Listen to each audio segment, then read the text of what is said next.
Hey beautiful, how are you doing? Welcome back, or welcome if this is your first time. Hi, I'm Lucky, and today we're going to be talking about 5 creepy things that straight guys do to the gays inside of prison. And we're just going to kick it right off with gunning you down. This is not something that they only do to women. Of course, it is commonly known that females in prison just in general are harassed, whether it is a counselor, a unit manager, a teacher, a nurse, or of course a CO, sergeant, lieutenant. There aren't too many females in male prisons just in general. There might be altogether, we'll say 20, which 20 out of 1,500 men is really not that many, but all of them deal with harassment of some sort. Now there's of course an argument of whether or not they sometimes welcome it or instigate it, versus the majority of women I think are just completely bothered by it.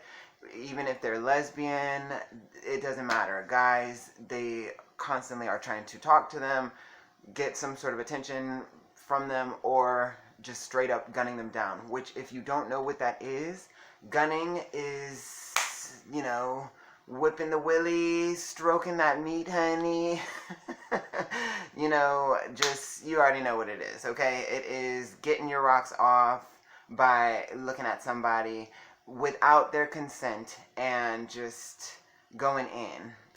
It's a very common thing, and that's actually how you have like peeping toms when people get out of prison and they're still like looking in people's windows and stuff like that. That's actually how that happens. They do it to the gays as well. Gays, transgender females, the queens, just the queens of prison, they gun you down. It can be in the shower is like the main spot. As a matter of fact, it's common that all the showers have holes in the cloth. Usually the shower stall, it's just, about this big, and it has like a plastic curtain that doesn't even cover the whole thing. Usually you can kind of see out the sides. I used to try to mash it with the water and the soap to the ends, but a lot of times it didn't even reach. Anyway, you have people that'll put towels to try to cover up, but regardless, there's holes in the little finger holes, maybe the size of your thumb, thumb holes in the shower curtain. And it's so people can look, they can see out at the tables, who's sitting at the tables, or queens when they're walking laps. Even some guys that are probably just working out, regular, you never know who is in the closet inside of prison. I think that just like the real world, there are more people that are doing things secretly than there are publicly. The queens and their mans, the pieces that chase them and stuff like that. I think that there's more guys. I don't know. I have no proof. This is just my own personal opinion, assumption, whatever. I think that there's probably more guys that there's shady stuff, which I can tell you some stories. That's stories for another day. I have some stories actually I've never shared about what had me even come to that conclusion. Just little things that caught me by surprise during my time in prison. I would have never suspected, certain people have certain things or be doing certain things, caught up in certain things, and they were. But anyway, so whoever it is that they're looking at, they be in the shower stall, gunning down people in the shower, in their cell. A common thing is people, they'll black out their window, put a pillow or a blanket in the actual window that faces the outside. This way it's completely black in their cell. And usually people put their cut up if they want to do their business, looking at their girlfriend's pictures or thinking about whatever. Some people have cell phones and they looking at porno sites or whatever. But the weird thing is when people they'll cover up their window. You black out, you can or you don't have to if you're going to cover up the cell window. But some people, I guess, just so this way people know, maybe their cellie knows, don't come in or don't knock. Because sometimes even with people's cell windows covered up, people will still knock at the door, which is rude. That's kind of against prison norms and stuff, but people do it anyway. So people, they'll black out their window, cover up the cell window, do their business. Where it's suspect is when people black out their windows and leave their cell window open. That means somebody is watching out, but they're usually standing back, because if you're standing up against a window, you can still see the person. You can see, like, a silhouette of some kind, or sometimes you just see their face, like, looking out. And there would be some creepy people that I guess they've been down like, Lord only knows what their experiences have been while inside of prison and before that, but some people it's like they just don't care. Like, they have a reputation where it's known, like, they do this kind of stuff. And don't ever get caught with your pants down around this person, or don't ever bend over to tie your shoe or something like that. Just don't bend over, period. If you drop your pen, just keep walking, kind of thing. If you're around certain kinds of people, there's people in there that have, like, reputations like that, so they just show their faces. But most people, if they're doing something creepy like that, they'll sit back. They'll, like, stand back so you can't see them. It just looks black. But you can see that obviously the window is open. And people know what they're doing. They're looking at somebody. Most guys in the pod would assume that they're looking at the queens, and half the time, they are, because then later somebody will tell you, or the person themselves happens to catch you on the rec yard, and they're like, yeah, I was watching you while you was walking around doing your laps around the pod. It's like, oh, thank you. Now just let me just service you, because that just completely turned me on. I don't know. But, so they gun you down in the shower, the cell, at the gym, bathroom, the classroom, sometimes even under their desk or whatever. Or like me, when I was at the greenhouse, there'd be guys, they'd be at the back of the greenhouse, so then I'd be trying to go to the front, or I'd just be leaving out just completely to go work out on my little plot that was outside. Just anywhere and everywhere.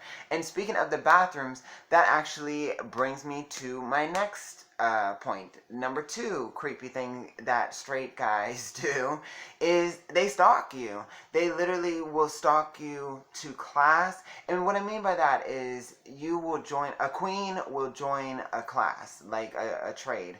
Any class, GED, productive citizens, pick up a trade or something like that.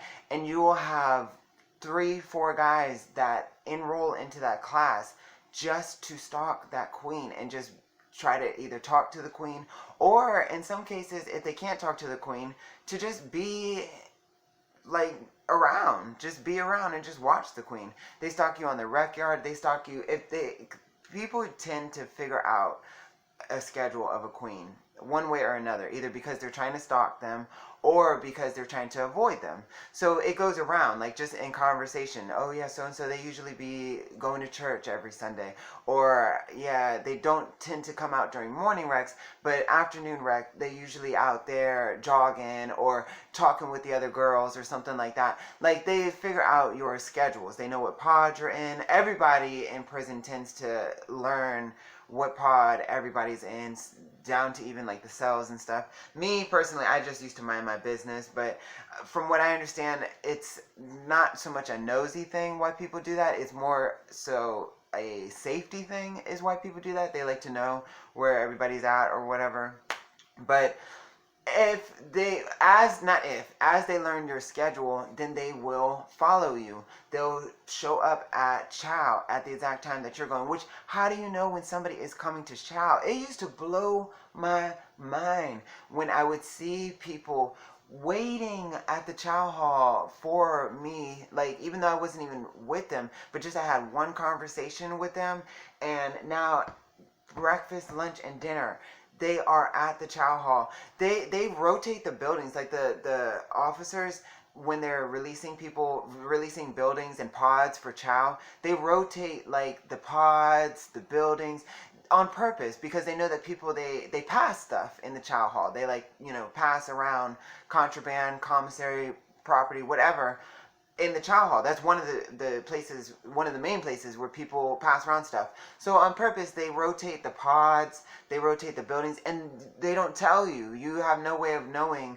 who, even because in prison, a lot of people, they pick up patterns easily and quickly, like a pattern of a rotation with shifts. They notice that these COs tend to work these shifts, these COs tend to work certain days or whatever, they pick up on patterns. So even with chow, people are trying to learn the pattern, but they switch it up on purpose so this way you can't learn it.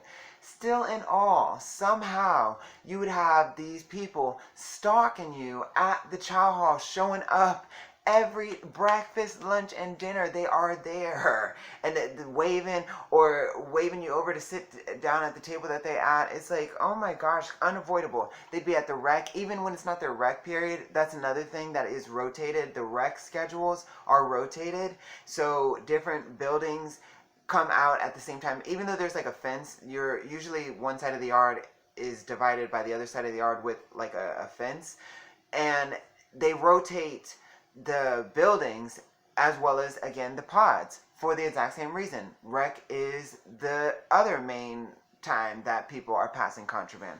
The chow hall and then during rec, because that's when the most amount of people are out. You know, of course they pass it during classes and services and gym time too, but majority of things are passed during chow time and rec time, so they rotate those schedules. Even if it's not the person's building time or their pod time for rec, they will still be out there. They call that a 229 charge. A 229 is being in a unauthorized area, and people, they used to just say that. They'd be like, oh yeah, I'm 229ing, or I'm gonna 229 to see you on rec today, meaning like, you know, it's not my time, but I'm gonna figure out a way to get out there anyway.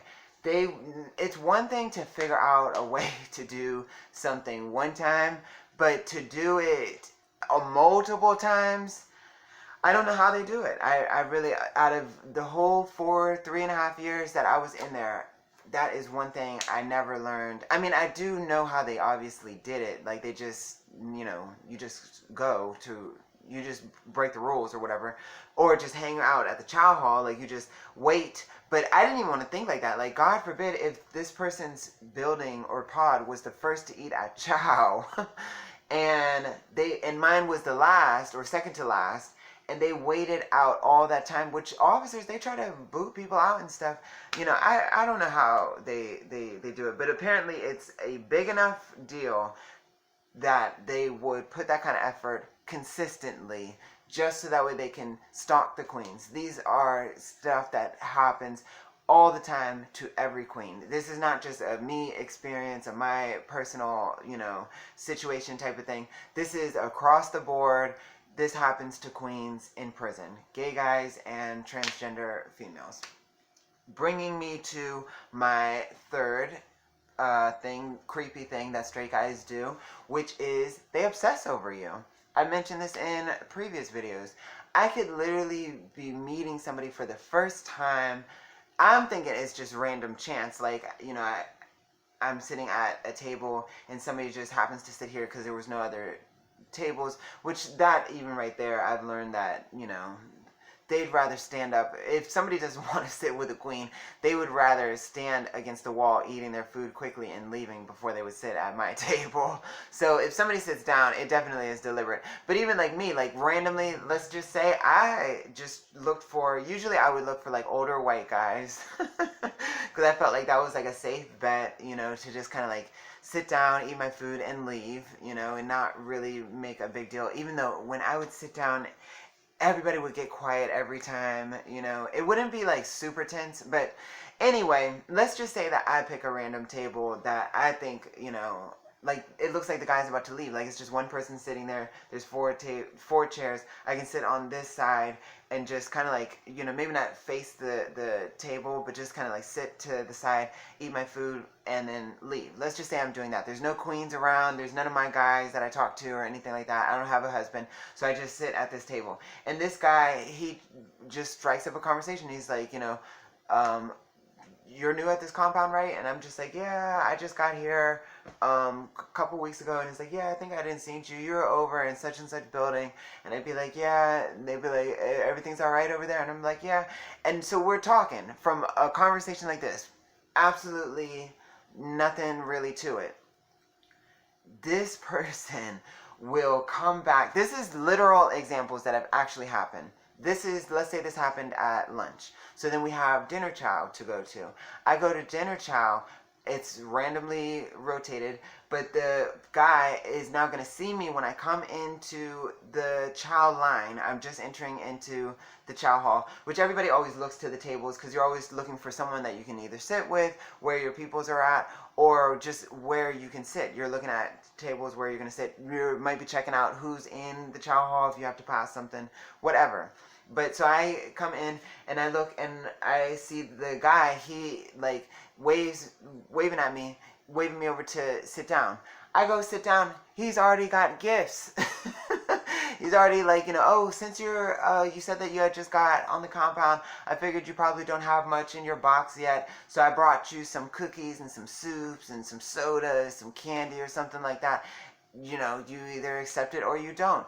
And both ways, it kind of doesn't make sense. If you don't accept it, which of course seems normal, that is kind of rude to the guy because he's just, y'all had a friendly conversation.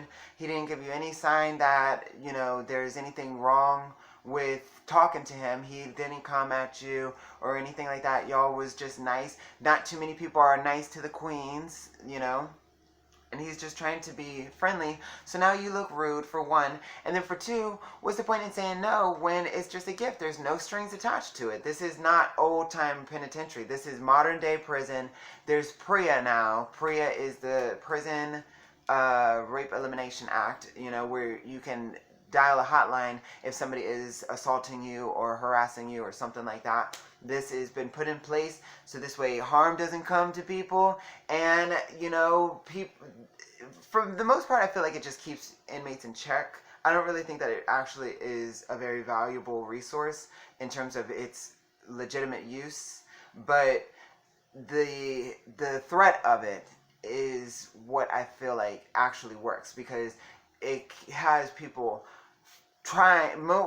behaving more than if it weren't there. You know what I'm saying? Because nobody wants to have that. You can actually get additional time. You can get hemmed up with a street charge, maybe even end up on the offender registry, so it does keep people in check. So now there's just gifts. People are just trying to charm people. They're not trying to blackmail people like how they used to. So if you say no, it looks rude, and then what's the point in not taking something when you obviously could use it? But then if you say yeah, and I am turned up today, I don't even know why, I'm just turned up today. But then if you say yeah, now you are binding yourself more to this person, because even though you don't owe the person anything, he's not even trying to give it to you in exchange for anything. Nothing like that has been said. It is understood that it is purely a gift, which does happen a lot in prison, especially with queens. But now he's going to use that as an opportunity to meet with you every chow, probably even rec. Then that's where the stalking begins, like I say, because then now it's just a coincidence that he's out at rec when you're out at rec every time, and you're not going to be rude. He didn't give you gifts, and he probably is going to have more gifts for you. Same goes for chow. So, and that actually is my fourth creepy thing that straight guys do, is giving you gifts. Even though they don't know you, they really have no reason to do it. Just giving you gifts. This is something that they do to gays, to queens, all the time. This is actually standard practices. This is normal behavior and normal interaction. And now it's gotten so bad that it's actually expected from the queens. I've made previous videos talking about how queens actually exploit this. They use it to their advantage. They manipulate guys in order to be getting these things because they just expect it now. It's just normal behavior, So they're giving the gifts. That's creepy. And then my last one, I guess it's a kind gesture, but it's about it's about like the obsession. That's the part that makes it creepy. The exchange of the gift justifies the obsession that people have with you. That justifies the obsession they have with you. And then my last one is the intimidation. As I said, there's PREA nowadays, so they can't just, take take things from you, and if they do, there's definitely consequences now, and there's consequences on both ends. You usually, especially if you're a queen, you have protection. You have guys that will jump this guy and, you know, stab this dude behind you, basically, behind what they did to you. But then also now you have administrative protection as well. You have the PREA cases, and they can get hemmed up with street charges, issued out extra time. So instead of forcing or taking something from you, taking something sexual from you, they intimidate you. This is my fifth creepy thing that straight guys do. If they can see that you're not really into them like that, or you're not trying to get with them, or maybe they've made a pass at you and you've like let them down easy, or just straight up rejected them or something, they will start trying to intimidate you by actions, by things that they say, by even a showcase of aggression towards somebody else in your presence or something, like maybe like a friend or somebody that they don't even know, like just bully somebody on the rec yard, on the basketball court, flip out on somebody, like screaming and getting all up in their face, like, you know. But it's to intimidate you, to kind of like let you know that, hey, I'm pissed off that you don't want to do anything with me, even though I know that this is what you like to do, this is what you do, why won't you do it with me? And, you know, you're lucky that I'm not getting aggressive with you, basically, is what they're saying. But I can. You know, even though I'm not getting like this with you, but clearly I can. So they try to intimidate you. And then they do physical stuff. Like, I was in the cell with this guy. I plan on sharing this story in like one of my story time videos. But I was in the cell with this guy that I definitely was not even touching, like, you know, and not even bumping into him, like, on my way out the cell. Like, I wanted nothing to do with this guy. But he used to punch the wall until his knuckles would bleed, and I knew that he was trying to intimidate me, and it worked. I got the hell out of there. But anyway, that's my video, you guys. I hope you enjoyed it. Don't forget to subscribe, and have a wonderful day. Love you guys so much. Bye.